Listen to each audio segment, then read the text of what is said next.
Olá, o Direito Sem Fronteiras está no ar. No programa de hoje, vamos falar sobre o presidente russo Vladimir Putin, reeleito para mais um mandato, e o que isso representa para o país dele e para o mundo.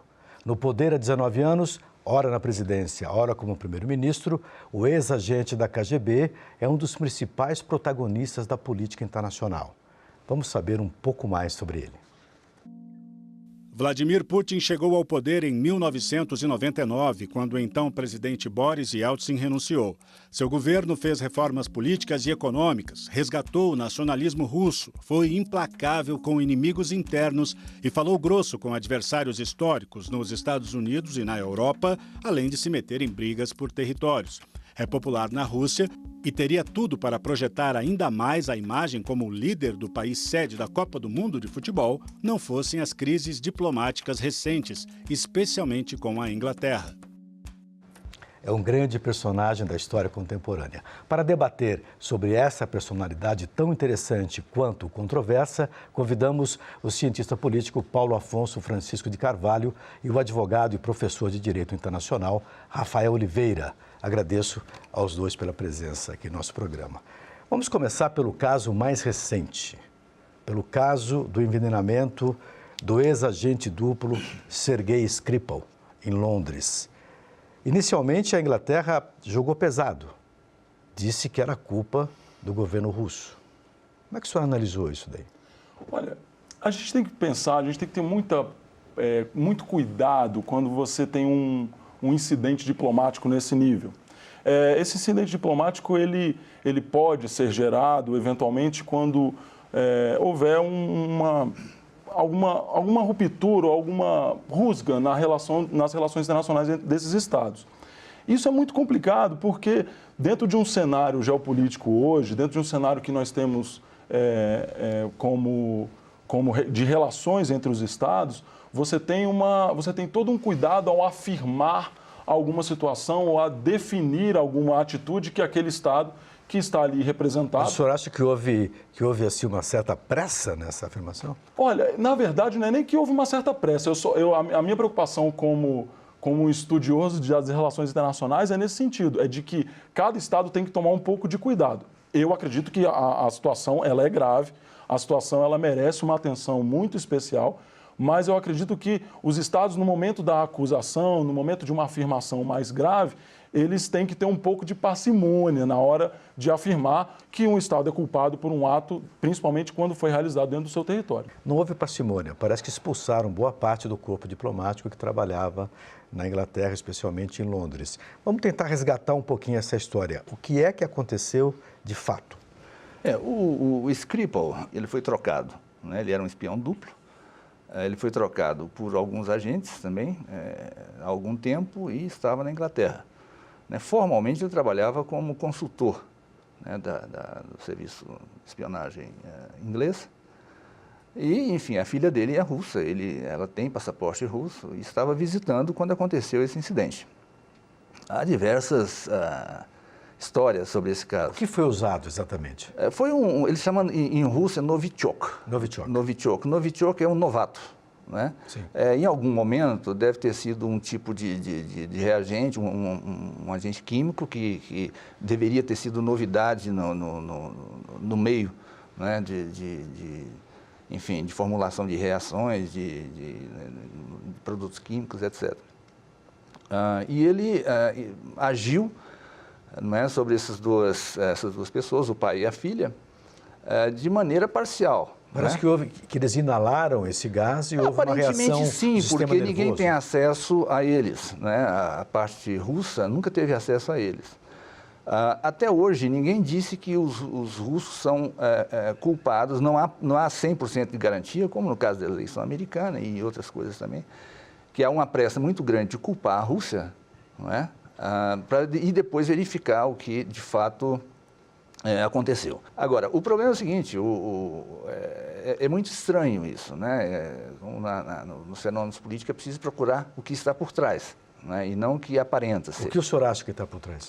Eu acho que está por trás um longo e doloroso processo de reestabelecimento nas relações internacionais, onde um novo jogador, ressurge, não é, praticamente da cinza dos anos 90, do período negro de Yeltsin, e é uma Rússia nova, quer dizer, não é uma Rússia, como foi dito, ou um dirigente que se mete a brigar por territórios e anexar, não se trata disso.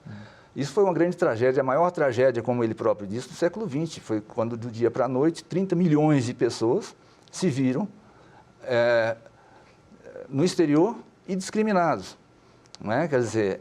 E quais seriam essas pessoas? Os soviéticos, os russos, que são soviéticos Sim. e que estavam na Moldávia, na Ucrânia, no Tajiquistão, no Cazaquistão, no Turkmenistão, no Quirguistão, enfim, na Bielorrússia, não é?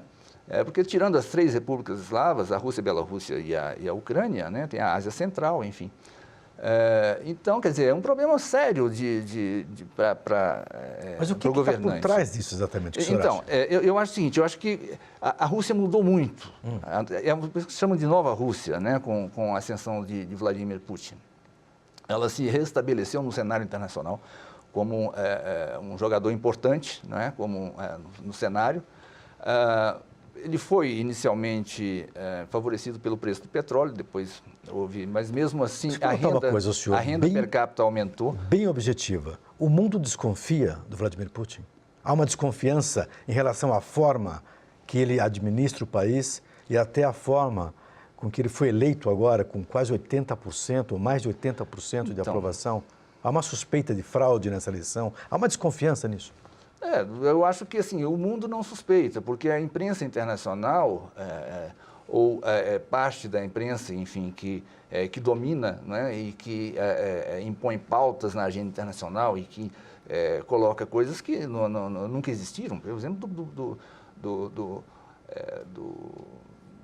power, não é, do americano com as armas do Iraque, que virou um símbolo não é, de um fake, enfim, uma coisa colocada que nunca existiu, não é? Arma química com Saddam Hussein e destruíram o país. Sim. Não há por que acreditar que foram os russos agora que colocaram esse agente químico, enfim, que manusearam. Um jornalista fez uma pergunta a ele, no momento do resultado, né? Ele falou, e a questão do Skripal? Ele falou, olha, aparentemente nós não sabemos, não tivemos acesso, mas aparentemente é um reagente que não agiu direito. Não foram os russos? Olha, se fôssemos nós, eles não estariam vivos. Ou seja, o negócio foi feito com incompetência. Em outras palavras, sim. O serviço foi mal feito. Não é? Ou foi feito com o objetivo de chamar a atenção, né, para fazer toda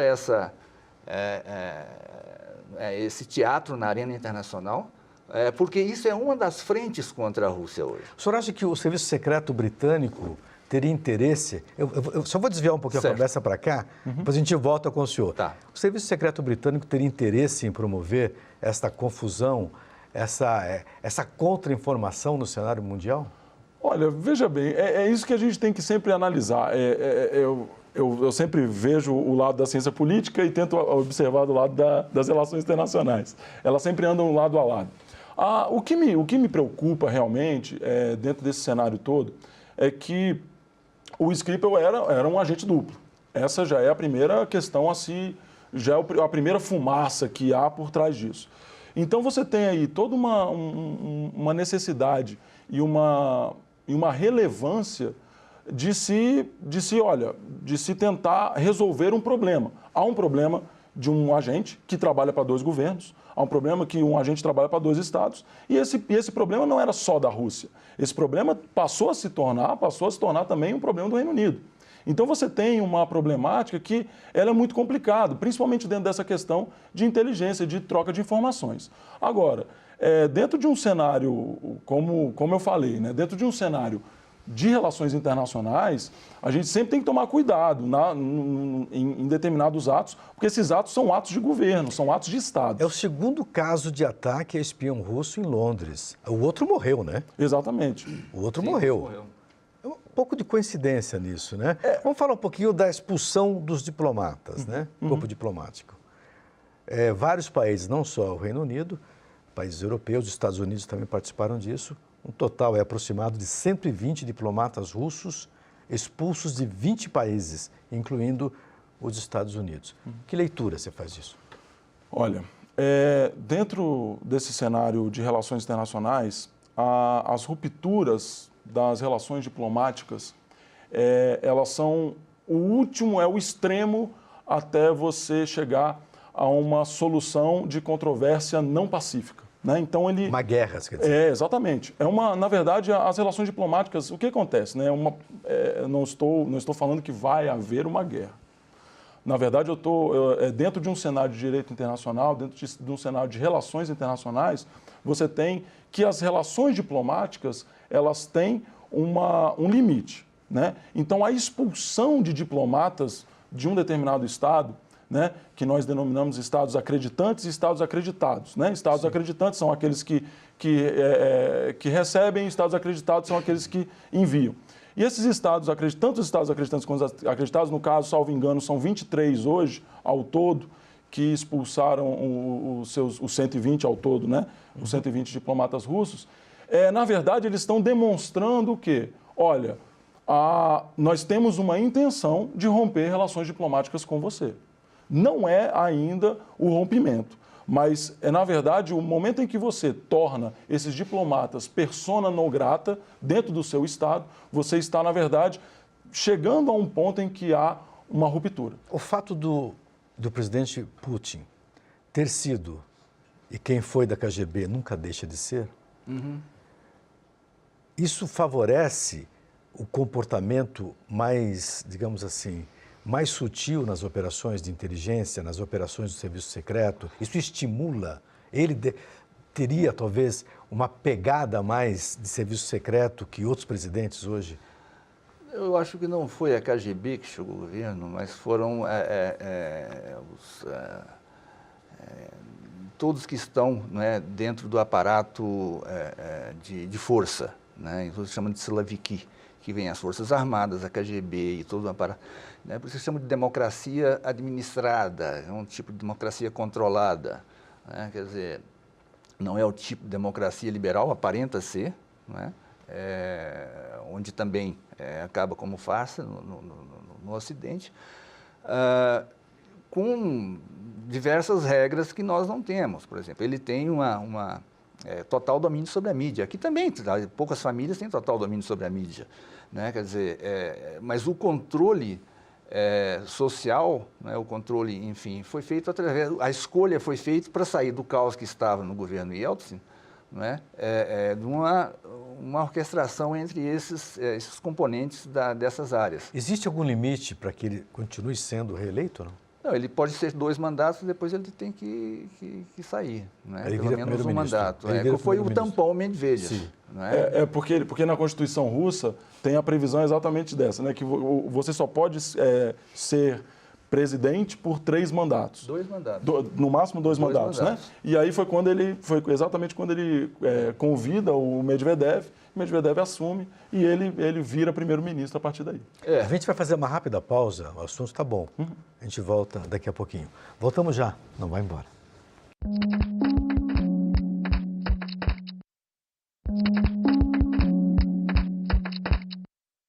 Estamos de volta com o Direito Sem Fronteiras, que hoje analisa os efeitos de mais uma reeleição do presidente russo Vladimir Putin. Essa tentativa do Reino Unido de incriminar os russos, ainda com provas aparentemente frágeis, mas com decisão já consolidada de expulsão de diplomatas e tal, chamando o apoio do aliado de sempre, Estados Unidos, alguns países da Europa, seria para isolar a Rússia? Há interesse em isolar a Rússia? Eu acho que há uma insatisfação, não é, com a nova Rússia. Né? Uma Rússia forte no cenário internacional, uma Rússia que internamente tem um sistema político que está se consolidando, uma democracia específica, mas está se consolidando. O país está mudando, não é? Apesar de todas as turbulências internacionais, com o preço do petróleo e etc., mas melhorou muito. E eu inverteria. Por quê? Porque a Rússia teria interesse, né, ante uma Copa do Mundo, durante um processo eleitoral praticamente, em um escândalo desse. Eu acho que a Rússia seria a última interessada, não é, nesse tipo de escândalo. Mas a frente que ela enfrenta na área, são diversas as áreas, né? Nós temos hoje uma Rússia cercada por mísseis do Japão até os países bálticos. Nós temos que era o Irã, mas depois do acordo com o Irã, não se entende porque continua com aqueles mísseis. Eleição americana, Donald Trump. Olha só, novamente. Vamos só contextualizar um pouquinho. Por favor. Né? Basicamente é o seguinte, o Congresso americano hoje investiga a interferência do governo russo nas eleições que colocaram o Donald Trump no gabinete oval. Nessas investigações, várias informações vieram à tona, inclusive a mais recente, de que 50 milhões de pessoas tiveram seus dados extraídos dos servidores do Facebook e esses dados serviram para montagem de um perfil muito instrumental que teria valido como peça fundamental para a vitória de Donald Trump. O dado de 50 milhões foi retificado e o Mark Zuckerberg, que é o dono do Facebook, falou em 87 milhões de pessoas vítimas de furto de dados. Esses dados foram para a empresa inglesa chamada Cambridge Analytica, que perfilou essas pessoas e teria municiado o departamento de marketing da campanha de Donald Trump. Agora vamos, contextualizamos, Uau. Vamos nessa. Muito bem. Olha, acho que vale a pena a gente comentar um pouquinho, mesmo que de forma bem superficial, de que, até para contextualizar o que nós falamos anteriormente, você hoje não existe mais uma guerra formal. Dificilmente você vai ter um combate formal. Por quê? Porque hoje a guerra vai se resumir exclusivamente a uma guerra cibernética. A gente tem dados específicos em relação a isso, de que mostram que você vê, né? Às vezes uma simples falha, vamos colocar que foi uma falha, né? Você tem dados de pessoas, de 80 milhões de pessoas que são prejudiciais. Pode ter sido um negócio. Exatamente. Os dados podem ter sido vendidos pelo Facebook. Exatamente. É aquela situação, né? Nós, como operadores de direito, a gente sempre tem o cuidado de afirmar algo, né? Mas realmente é muito grave. É muito grave por quê? E aí você entra numa situação até, sem querer fugir um pouco do tema, mas você entra um pouquinho numa situação em que quem controla isso? Quem teria o poder efetivo para controlar esse tipo de venda ou esse tipo de acesso? Você tem hoje hoje você sai um pouco da esfera estatal para que haja esse controle. Você não consegue, o próprio Estado às vezes não tem mecanismo para fazer esse controle. Mais uma contextualização. Esses dados que foram extraídos, que foram furtados do Facebook, eles foram usados por essa empresa Cambridge Analytica. O dono da Cambridge já disse que esteve com Donald Trump várias vezes, mas a interferência russa, ela teria ocorrido de uma outra forma. Empresas russas teriam patrocinado mensagens e campanhas políticas estritamente de interesse do eleitor americano de algumas regiões dos Estados Unidos. Exatamente. Milhões foram gastos nisso, empresas foram formadas para isso. O Facebook já disse que as empresas existiram, elas hoje já não existem mais, mas os dados estão sob investigação. Essa interferência russa, como é que o senhor analisa? Isso faz parte daquela guerra cibernética? Olha, com certeza. Com certeza. Com certeza. Porque, veja bem, você ter um poder de interferência dentro da maior democracia livre do mundo, você ter um poder de interferência no resultado de uma eleição que é altamente disputada, uma eleição que tem uma história à parte para que você comece a conversar sobre a eleição americana. Você tem uma interferência direta, mesmo que seja de forma cibernética, você tem uma interferência entre estados. O que a gente está falando aqui é uma coisa muito séria. Na verdade, há uma possibilidade de interferência na própria soberania dos Estados Unidos. O senhor discorda disso? Eu acho que isso não teria acontecido. Primeiro, deveria haver provas, né? Me parece que não há, de forma contundente, essas provas não existem. Como não existiram também com relação ao doping, a lista é grande de ataques. O senhor acha que o doping também foi uma coisa fabricada? Também seria talvez um programa à parte, né, porque na área de esporte o que eles estão fazendo com os atletas russos. Porque o não acesso a resultados de análise é uma série de coisas que são discutíveis com relação ao doping russo. Eu acho que eles devem usar, da mesma, eu não entendo nada disso, mas eu acho que não menos e não mais do que outros países fazem, como os outros países fazem.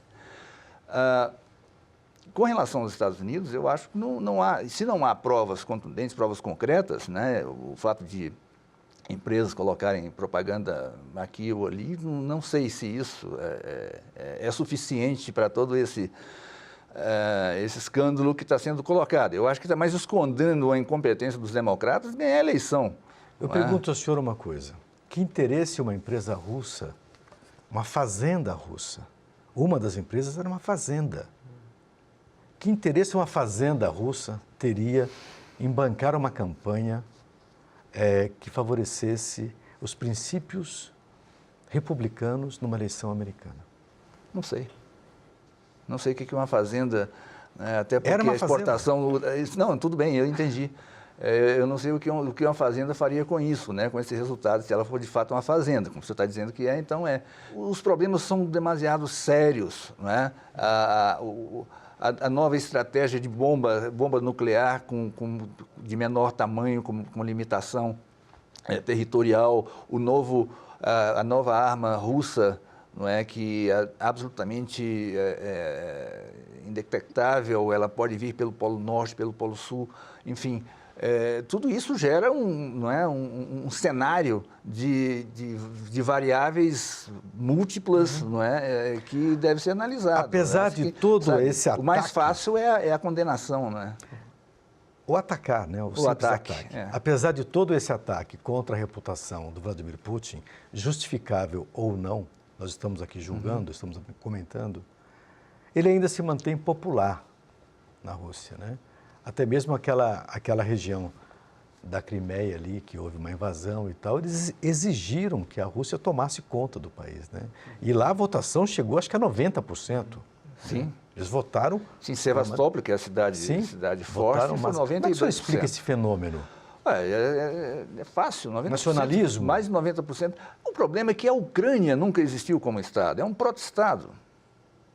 A Ucrânia faz parte do Império Russo, assim como até a Polônia, a Finlândia, tudo isso era Império Russo, os países bálticos. Mas para um polonês hoje, ele deve ficar Não, isso mudou, claro, isso né? mudou com a Revolução que inicialmente, hoje é uma discussão, foi golpe no início, depois foi Revolução, os bolcheviques, né? Saiu a Polônia, saiu a Finlândia, os bálticos voltaram depois com o acordo de Stalin,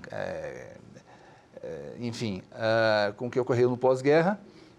Então, a Ucrânia nunca foi um país com poderes constituídos, enfim, com esse formato que nós conhecemos, esses aqui. E a Crimeia é uma conquista de Catarina Grande, não é? Isso é de 1700 e, me parece, 84, 82, 84, né? Com o Império Otomano. Então, aquilo é russo, sempre foi russo, e quando foi passado para a Ucrânia, era como mais ou menos... uma comparação, porém pode ser útil, é como você dividir o estado de Goiás, fica tudo dentro do mesmo território, do mesmo estado. Eu vou cortar o senhor um pouquinho agora, vou voltar para uma outra pergunta aqui. A democracia russa, com suas peculiaridades, tem um controle da imprensa, tem um controle partidário, as liberdades são, digamos assim, toleradas até certo ponto. Isso teria ajudado na eleição a vitória expressiva do presidente russo, por temor de uma represália? O senhor acha que isso teve esse impacto? Olha, vamos lá. Eu acho que a gente tem que analisar como é a democracia russa, né? O que é a democracia russa, verdadeiramente falando, né? Cientificamente falando? O que é? Na verdade, a democracia russa é o que a gente costuma falar de autoritarismo compartilhado. Isso é um grande eufemismo, né? Isso é novo, né? Exatamente, porque ela não tem a mesma forma de um autoritarismo propriamente dito. Clássico. Mas você tem uma democracia que é altamente interferida, não é uma democracia absolutamente direta. Então você tem um autoritarismo, além desse, outros autores costumam denominar de autoritarismo eleitoral, né? Em que o poder, falando especificamente do próprio Putin, né? Porque isso vem desde da sua ascensão.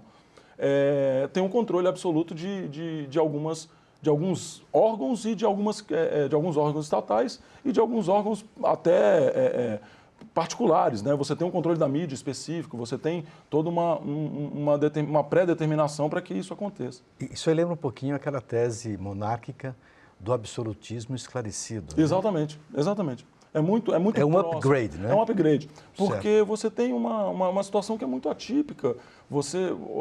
É engraçado, né? Você falar de 90%, 80%, né? Uma maioria muito mais que absoluta, né? Uma maioria qualificada, né? Propriamente dita. Você tem uma situação que será que isso é somente por uma aceitação popular? Essa é uma pergunta que precisa ser respondida, que eu acredito que não. Não parece que teve gente que ficou com medo e votou nele? A ideia é essa, porque nos países mais, digamos assim, com mais experiência de urna, a margem de vitória é sempre pequena. Uhum. Não existe um massacre absoluto, né?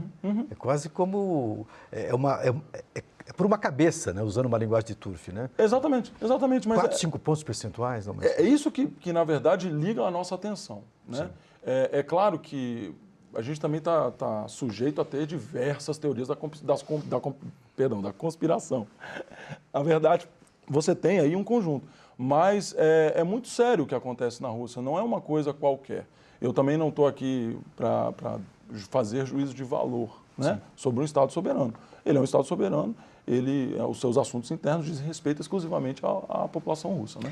Existiria a Rússia sem o Vladimir Putin? O senhor pode imaginar que tipo de país seria esse? Porque está tão formado, está tão assim, feito às suas medidas, vamos dizer assim. Né? Essa pergunta foi feita a ele há pouco tempo por uma jornalista americana, né, como é que vai fazer depois dele, né, o que ele está pensando. Ele falou, eu penso nisso desde 2000. Desde 2000. Né, o que vai ser a Rússia sem ele. Ele pensa nisso? Ele pensa nisso, ou seja, na pessoa que vai, ou não é, no grupo, enfim, que vai conduzir. Porque mas ele não está trabalhando o sucessor, me parece, né? Eu acho que não sim, se tem né? notícia, né? Você tem, não de forma aberta, o Medvedev seria mas o Medvedev hoje está com uma popularidade muito baixa. Há 3, 4 pessoas que poderiam, eu acho, conduzir depois de Putin, né? Agora, eu não sei se ele tem intenção de Quando de termina o mandato logo. do Putin? Agora são 6 anos, né? Vai para até 24. Vamos aguardar, então. Infelizmente, chegamos ao final do nosso programa. Eu agradeço aos dois pela presença, foi muito bacana esse diálogo aqui, essa conversa. E agradeço você também de casa ou do escritório que nos acompanhou. Para rever este e outros programas, acesse tvjustiça.jus.br. E qualquer sugestão, já sabe, nosso e-mail é direitosemfronteiras@stf.jus.br. Um abraço e até a próxima.